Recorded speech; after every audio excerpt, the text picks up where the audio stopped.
Come back this afternoon. The field, you know, they're building. Honest, So they're. that time of year, all that gas heat being found. So I I had to have the humidifier put on.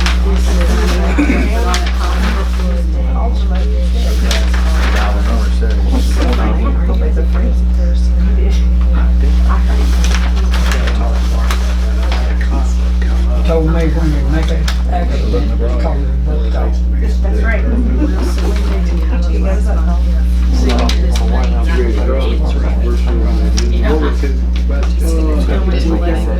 Discussion about subdivision, but the two things that are up for approval. Floods where they're building. I had to switch my cabinets. All of them are good. 14, 3. All right, I believe it's 6 o'clock. I'll call the meeting to order, and we do have a quorum tonight. You have the minutes in front of you from the last meeting.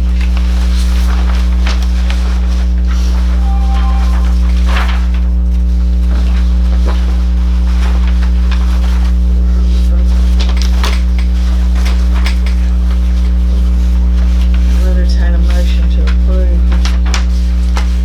Make a motion. I have a motion, do I have a second?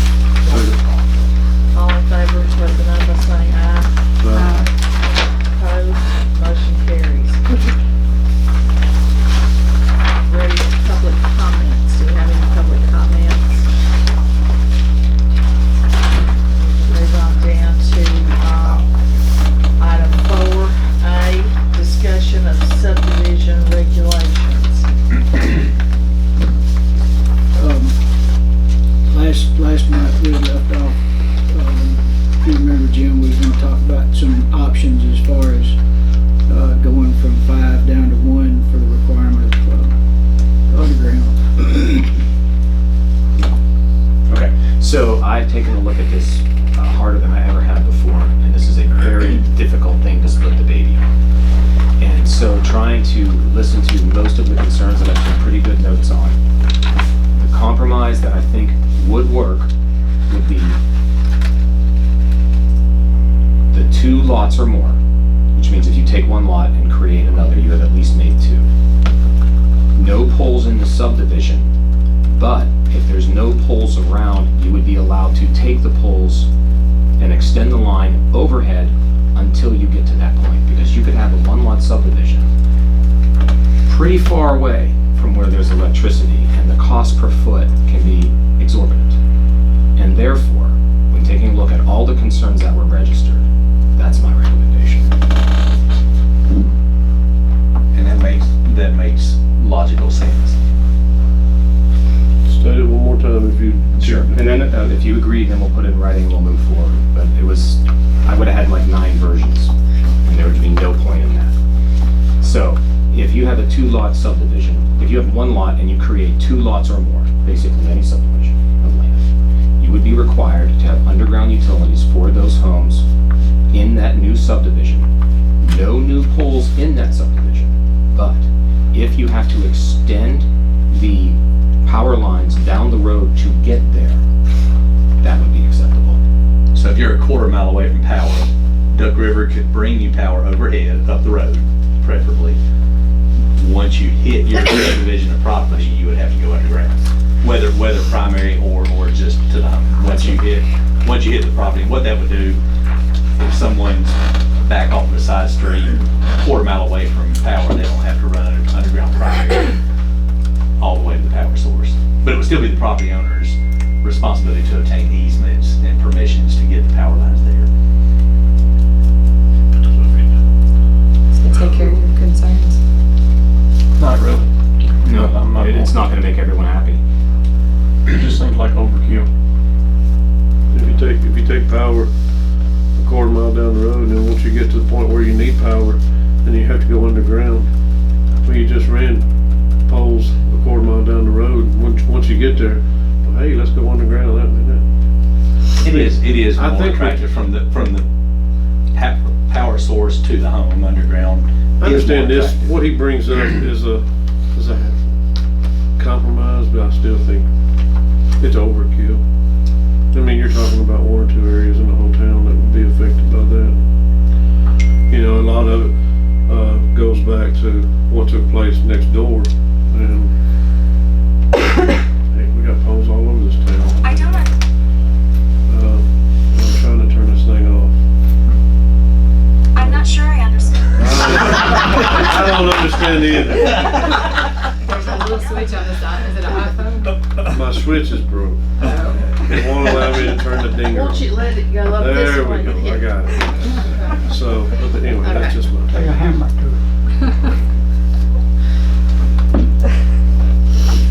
What would you prefer?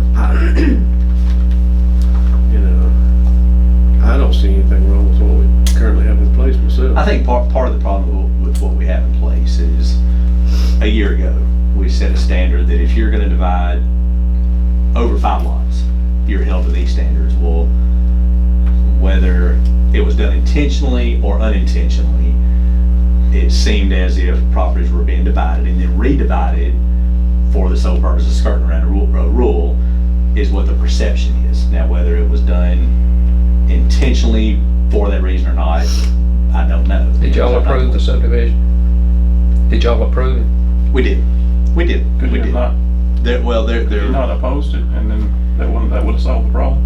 the issue was we're holding anybody with a major subdivision, we're holding to a different standard than a minor subdivision. It appeared that some minor subdivisions, what property was split, then it was resplit, then it was resplit, which would have created over 5 lots, but it was under 5 lots each time. So it appeared that people were figuring out a way to skirt around the rule. But That that's was- not really what happened. It's not really what happened, but it was the perception. So So in what's order- wrong with what you already in order did? to prevent that, we came to the consensus that if we're gonna hold this person to one standard, hold everybody to the same standard.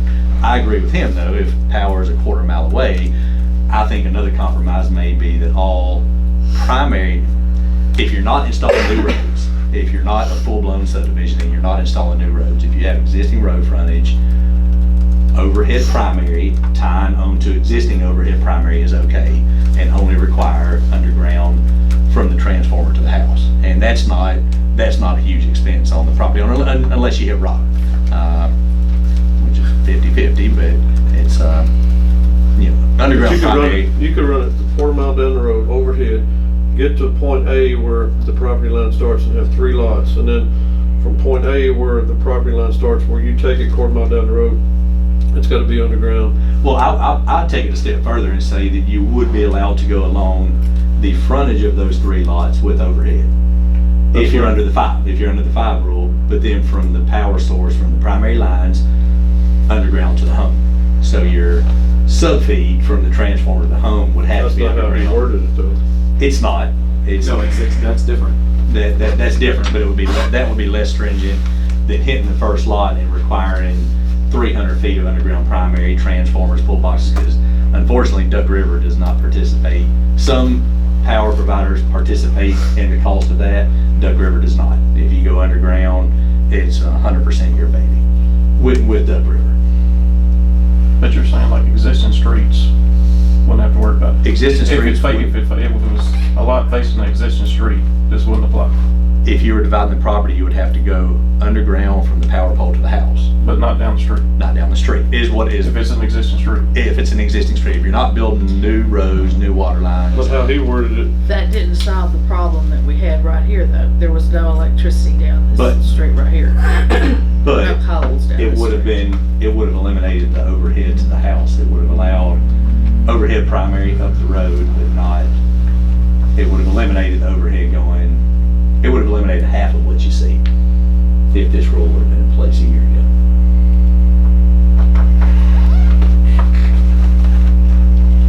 So that would be I mean, my kind point of. was, making a rule just because one guy started a rule to punish everybody. He didn't really It start wa- a it rule, was- it's a You misinterpretation. use the rules. Yeah, well, and he didn't do that, it's just a misinterpretation of people.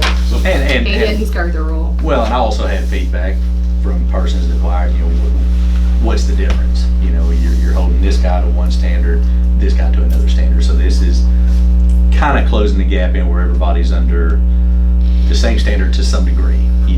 But you You're go going less than underground. 5 lots, you're really, A minor subdivision with no infrastructure. A compromise would be to allow primary overhead. yeah. And even in Spring Hill, you're allowed primary overhead on a minor plat, but For they, 5 lots. for any For division. 5, but you're saying worded up to 5 lots. You can take the overhead to those 5 lots and then go underground. from- Underground from your power pole and transformer to the house. Over 5 lots, everything's gotta be underground. Everything's underground is the way the rule That's how it is exists now. That's how it is now. I start to say, I can't hear very well, but isn't that the way it is now? Yes, Yes, over sir. over 5 lots it is, yes. Correct. So why are we changing? Well, no, right now, under 5 lots is held to no standard. Because here's No standard at all. Here's why they want the change, or at least this is what I was prompted to begin the research for. Let's say that you're in your heart of hearts, you want to make a 7-lot subdivision, but you don't want to pay for underground utilities. So you do 4 one time, and then you come back and do 3 later. You went around the intention of the law. That's Couldn't the this- problem. Couldn't this board though not allow the re-subdivision after it's been, Well, after it's been that's- subdivided into it's already- 5? People's already figured it out. They convey it to a straw man and then turn around and it's somebody else doing it. So there's no, But the plat still comes before the planning commission. Well, the doesn't it? plat would But if only have it's- 4 lots on it the first time, and then the plat has 3 lots on the second time, and if it meets the standard of our subdivision regulations, which is not very difficult, we just require standard plats from surveyors that do that every day for a living.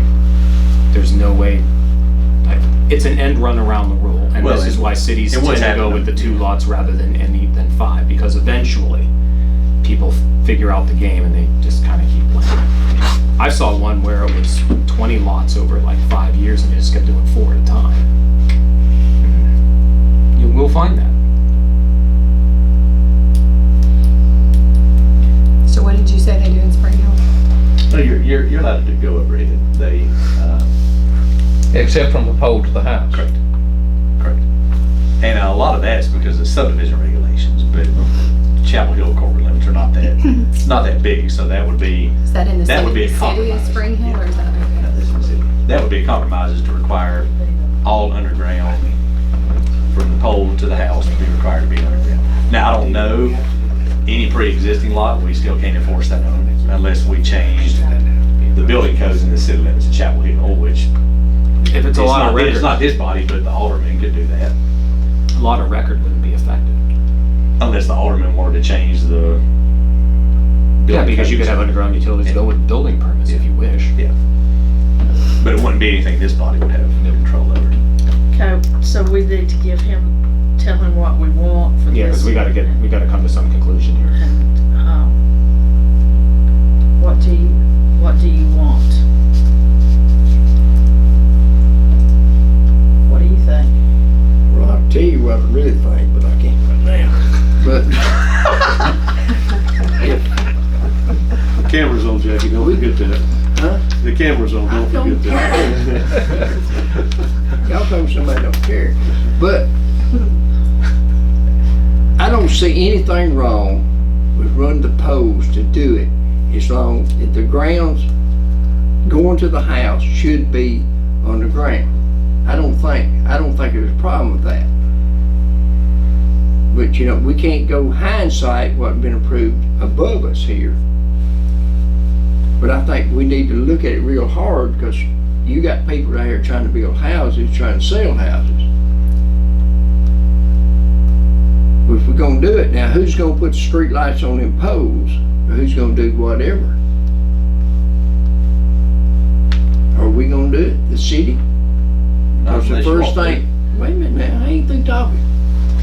If we're gonna do that, are we gonna, the city gonna be responsible for throwing stuff on them poles for the street lights? Because first thing out of the mouth, why I ain't got a street light on my pole?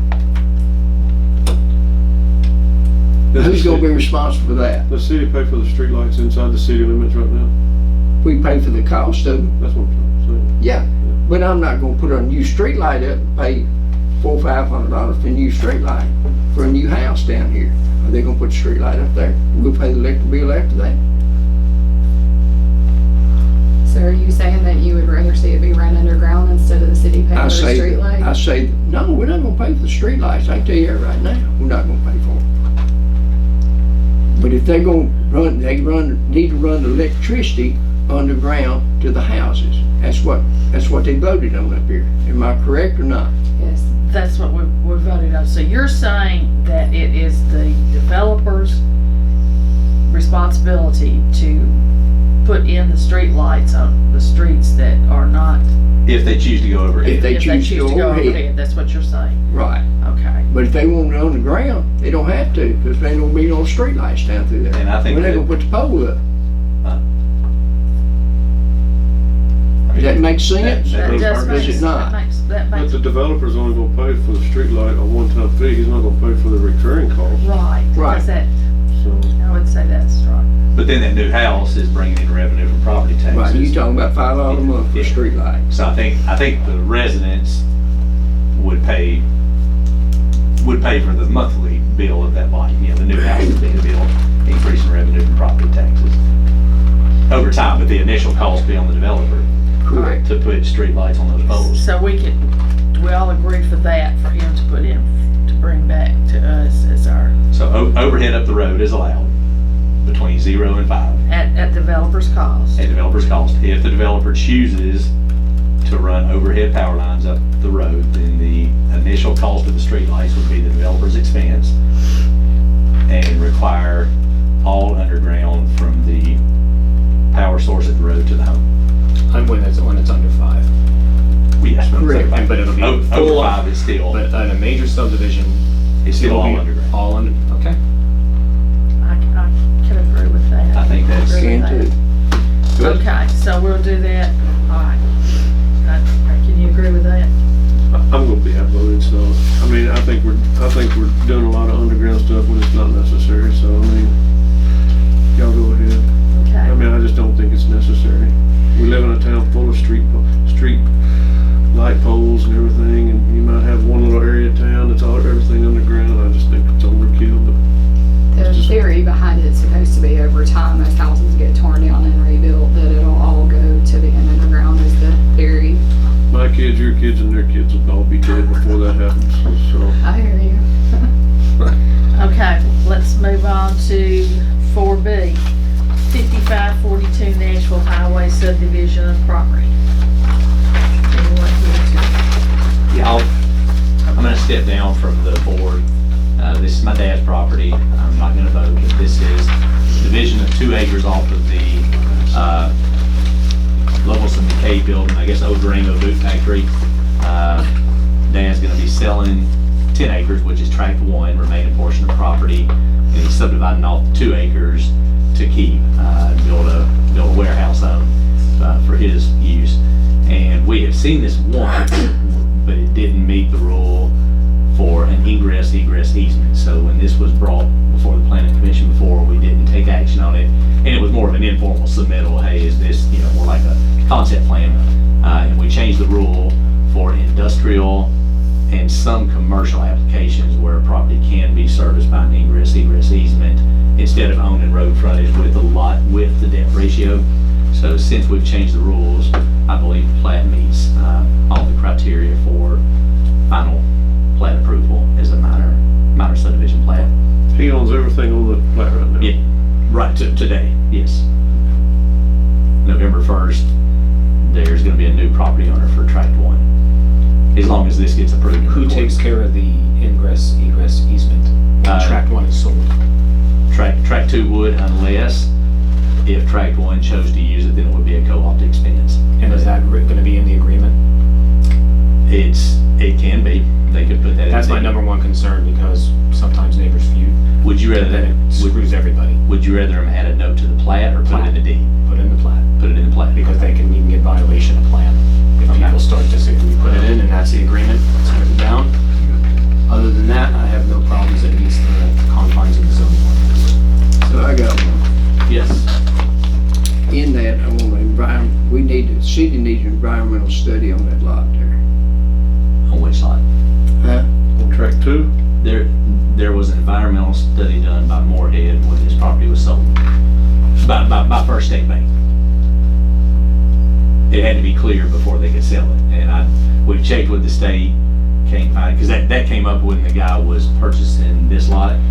His bank requested it, and I think it's called a Phase 1 environmental study, and there was a Phase 1 environmental study done by First State Bank when they took ownership of it from Locals and McKay. Okay. That's correct. I'm thinking that on the city's part of it, I don't want to come back on the city. I don't know who's got to pay for it or whatever. I think it needs to be one done because there's a dump there behind that plant. I think Moorhead told me, Mike told me whenever the bank took it from Locals and McCabe, the bank had to do something to make the state happy before they could turn around and convey the property. Now what that was, I don't know. I I'd don't know like if to see they that just, study. yeah, I don't know if they had Because to I don't- study or if they had to do something, but Mr. Well- Moorhead did. First State Bank had to do something before it was sold 10, maybe, no, it wasn't 10 years ago, maybe 8 years ago. I think it was. It may have been 10 years ago. Yeah, we bought it in 2008. 2008, so yeah, it was 10 years ago. Okay. Yes. But I think the city went through something on that several years ago. The city, well, the city was involved with it because it had something to do with the industrial board Right. at one time. But I think the city went through something too, and I think the state come down at one time. I don't know if they still got the records on it or not. That they wouldn't let anything go on there, all the leather and all the dye and stuff in the ground. I think that's what Moorhead addressed, and I don't know what it was, but he had to get some kind of a permission or a study from the state, through the state. Do you remember what they took found? ownership of it. They, whatever they did, they just got the property cleared, like that it was okay. I don't remember what they had to do. So they turned it into T-Deck. T-Deck has no record of it, and Lori's called up there because the guy buying it asked for one, and then his bank said that they didn't need, they actually come back and said they didn't need one. But the guy buying the tract 1, initially his bank had requested environmental study, and then they came back and said they didn't need one. Well, I'm real worried about some stuff on, not just that, but other property here in town that all of a sudden created, it took a lot of stuff out of the floodplain over time. And I was told myself, because I was asking questions about on Annistation Road taking land out. It's told me that if I had enough money, I could take it out of the floodplain. No, That's not I the case. promise. Hey, I was told that by a real estate person. Don't tell me, I know what I'm talking about. No, that's not what I mean. I mean, they were telling you a bunch of hooey, is what I'm They telling you. They told Because me we I deal with put it all the money, you time. get Well, anything took out. let's move back to this one right here. I mean, what do we need to do with this? Do we need something from the state for this? Well, the state, We don't. T-Deck doesn't have that, we've already asked them. No, that would It be was a something that private- would be an it was a additional private request by majority vote of the planning commission. As my recommendation is that there should be a note on the plat that who's going to be the permanent caretaker of this easement. That has to be agreed So, to. add a note regarding maintenance, That way, if there's ever a dispute, it's in writing right on the plat. ingress, We can do that. egress easement to go with track 2. Okay, any more discussion? Any action, anybody? The motion to allow him to sell off tract 2 of 2 acres with the easement, is that what we're? It's just a motion to subdivide and To- approve this subdivision plan. Approve the plat with added note, which we give Mark. So if he brings it back, Mark can Mark read it and sign sign off on it at that I'll make that point. motion. I have a motion, do I have a second? I second it. I have a motion and a second, let's call roll. Marion Joyce, Yes. Stacy Booker, Yes. Jesse Abstain. Gent, Yes. Put me on record as abstaining. gotcha. And Mayor King. No.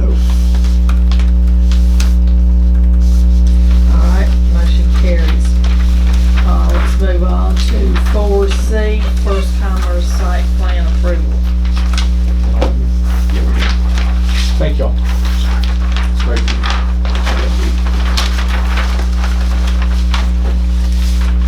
Look, this was the exact same plan you sent me via email. That's correct. I think we've got the architectural there, the civil copies are, What was that? the civil copies are here. That might be some of the same thing there, Jim, I'm not sure. That may be There's architectural. one page I'm looking for.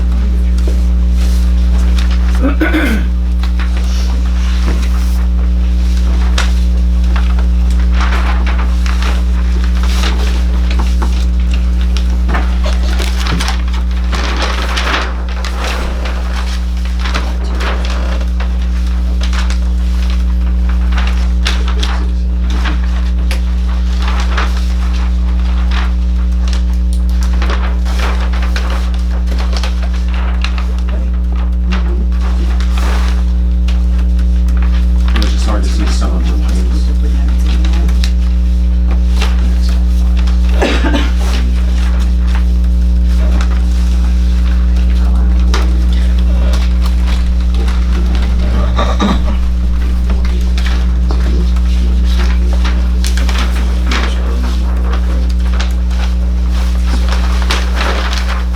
It meets the standards of the zoning ordinance. I just had to check a couple things on paper. Okay, any discussion? Anything? Is this for the bank? Is it noted on the plat what the veneer on the outside, what's the veneer Brick, on? yeah, it's It's gonna brick. be brick. It's all brick. The more or less look like, It'd just be a mirror image of it, only bigger. okay. We were going with barn tin and, I thought you was going with vinyl siding. As long as electricity's underground. Yeah. They're all good. Run overhead until you're 2 foot We'll away. do that, we'll do 2 that. foot from. 2 foot away, No you go problem. underground. Any more discussion? I'd make a motion we approve it. I have a motion to approve. Do I have a second? I second. I have a motion and a second. All in favor, say aye. Aye. Any opposition? I wanna make a notation of my yay vote, cause I'm on the board at First Commerce Bank. I'm voting for it, but I just wanna me and Mark talked about it. I think so, I'll make a notation on my vote. May I keep a copy of these? All yours. Motion carries. Any other business? We do need to talk about, the Obama requested that we, bring back up the zoning, whether it needs to be R3 or R1 on that newly annexed property. They requested that we throw that back here for some more discussion. And this is on Jeff's property. Yes, sir. Todd, you want to take over that discussion for me? Well, I'll be glad to answer your question. I know the planning commission's already discussed it, and it's just a question of it's anticipated that there would be an overlay, or maybe 2 overlays on the property. It's just a question of what would the underlying zone be, whether it would be R3 or R1. I think it'd be safer R1 if we're allowing the overlay for mixed use and What I commercial. Safer long term. It's protects the city in the case that it was sold and another owner wanted to Yes, sir. do something that was not the original intent. It would still have the less, the zone that allows less, I guess you would say. And if the new property owner wanted to do something different, it's still a mixed use. They could just bring in a new concept plan or a site plan. I need 7,500 square foot lots. I think you can do that. You can do that with R1 zone with the mixed use overlay, as a PUD. Is that correct, Jim? The PUD will be a perception review upon us. Well, we've already been through this once, and it's already been approved once for an R3 from the Bowman. So, I mean, it's like we're going backwards here. Well, that's why they did that. I mean, we sent it forward, but obviously They kicked it back. So we It suggested. didn't get kicked back though. And it was the didn't one get up kicked here back. on the corner that got kicked back. Yeah, that mine didn't get kicked back. There was nothing said about a kickback. It's already been approved once going forward at an R3. No, I misunderstood then. No, we might be some discussion, but the one that got kicked back was the one on the corner This never got kicked back. Mine never got kicked back. for us to. The reason it got kicked back up here on the corner of Maple and Depot was because of the fence, a discussion of the fencing, the privacy fence. So if it wasn't kicked back, it's still at the moment, it's not a problem. it's not here. Correct? what are you Not talking here. about? Well, yeah, and I can't remember, Mark, do you Yeah, I remember the do Bowman remember discussion? that. They did. Dottie had brought up that she would like to see this go through the planning commission again and get discussed some more after the mayor talked about it. It did, but it was voted on and approved. It was already voted and approved on one first time. reading. It was approved on first reading. Okay. But it was not. But it's not approved on the second reading. No, but it has not, the one that was kicked back was, Air Guys. That's right. So the status of it is, it'll be up for second reading at the next BOMA meeting. Public hearing will be there. If this planning commission would like to give any more advice or counsel to BOMA on whether it should be R1 or R3, you can do that. But the recommendation that you made previously stands unless it's changed. I thought they didn't want R3. That's what I thought. They didn't. I based can on understand the- why, but I mean, I would say our original recommendation would stand. We've been wrestled with it forever. Months. Again, yeah, the BOMA can vote either way regardless Right. of the recommendation, but that's, if you want to discuss it and give more guidance to BOMA, you can. If not, So does it gotta have a second reading? Is that what I'm under? No. the ordinance does have to have a second reading before the Board of Mayor and Aldermen and a public hearing. It just has nothing to do with us. Whether, right, if it was already passed, it's passed, isn't it? Yeah, again, during the, and Mark, and I honestly, I can't remember this one versus the other one that was not approved on first reading, but I think there was some discussion at the board meeting as to whether planning commission would look at this issue again and if it would change its recommendation, but you certainly don't have to. That's completely up to you. I think I brought it all up to start with. He wanted to get something to change where you get your lot size smaller Yes, on it, correct? yes. And then you're gonna put an overlay on it, is that right? Okay. You can do that, but we're gonna, if we put it one way or the other, if something happens and say we go belly down, we're gonna go back to the first original. Is that what I was saying, Can talking about? we, I don't think we But can that do that. was something that was discussed and we never got together on that. Yeah, I think once it's rezoned, it's rezoned. The underlying That's what I'm zone. saying, that's what I'm stays. saying. Yes. Doesn't matter who owns So with the R1, with the overlay not work? It'd be an R3. Now, that's, yeah. You could do anything with an overlay if that were to be approved that you could do with an R3. I know, An but see, overlay. it's gotta get approved, so, I mean, we're backing up from where we already did. Right, no, I understand, but I'm just, but in theory, or, you know, if you have an overlay, even if the underlying zone is R1, you can get the smaller lots if the planning commission comes back and approves that plan.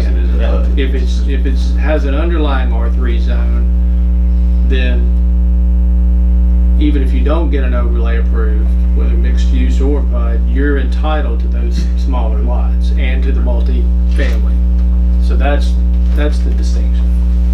And that's what they had an issue with. That's what they had a question about, yes.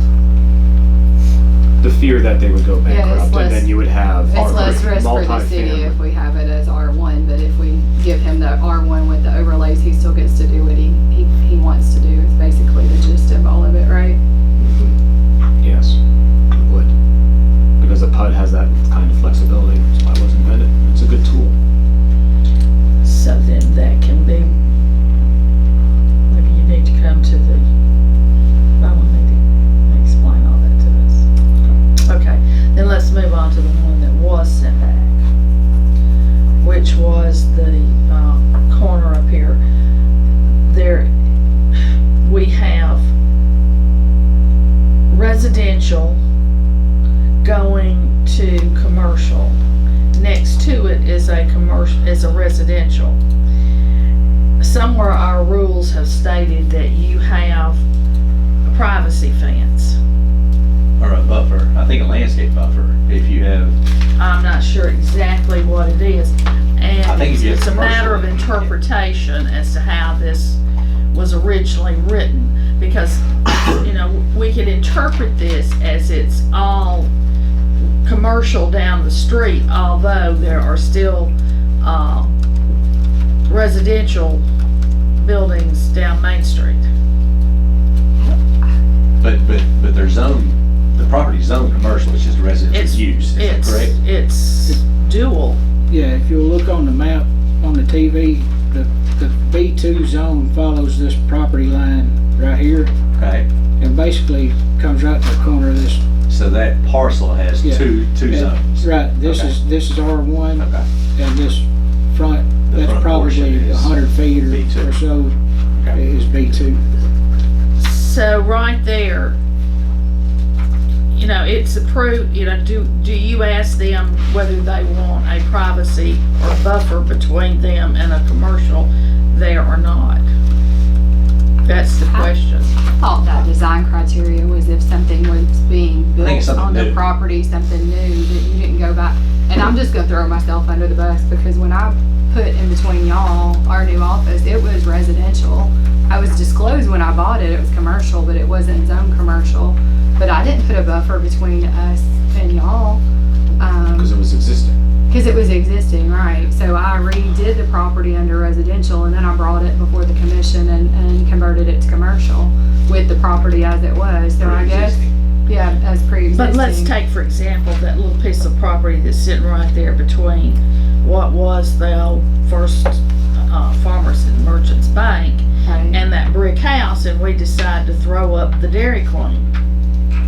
Then in the site plan approval for the Dairy Queen, they So would it have would that be landscape new. buffer. Yeah, because it's. At that time, as long as Yeah. it's raw property, I wouldn't see a need for a fence or a Just landscape like we buffer did on, if it's raw Walmart. property. We Even had if to the do neighbor the is buffer with zoned Walmart. residential. As long as it's raw property not being used, You don't have to put up anything. you don't improve the property until you come in for site plan approval and Right, but you got a house right there between them two. I mean, those people Country built a diner. house. okay. Old house You got right the block there. house, you got The the block block house house. there. Okay. That's a residential commercial. They put the privacy fence down to commercial, get between Cozy Kitchen, whatever you call it down, Okay. Country Diner. Right, the other side, that's what we're talking about. Is the corner. It's a It recently corner there sold, I think, between yes. Tom Brown's old house. Everybody knows Tom Brown's old house. I mean, it's looking And that- good, but it's It still does. commercial, and it still sets a precedent. The house is commercial now, correct?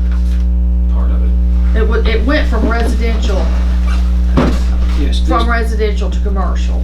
So This part here has been commercial, correct? No, it's No? not been It's- commercial. No, it's not being used as commercial, but it's It's zoned It's not zoned used.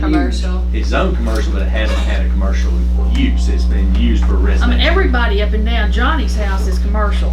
You live in commercial, Johnny. Maybe plant some trees. Put a Dairy Queen on it. Right, make me move, right? Make the office So so I guess turn it down. my question is, as part of them asking for this overlay,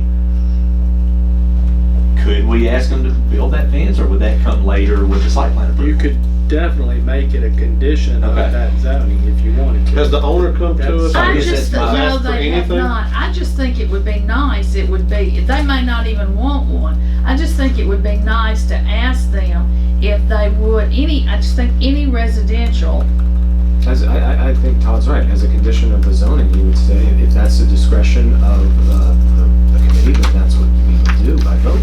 If I give $200-some-thousand for that house there, which I think is what it brought, that block out between down there, $200-some-thousand, I wish somebody asked me what they wanted next to me. So do we make That's all I'm it asking.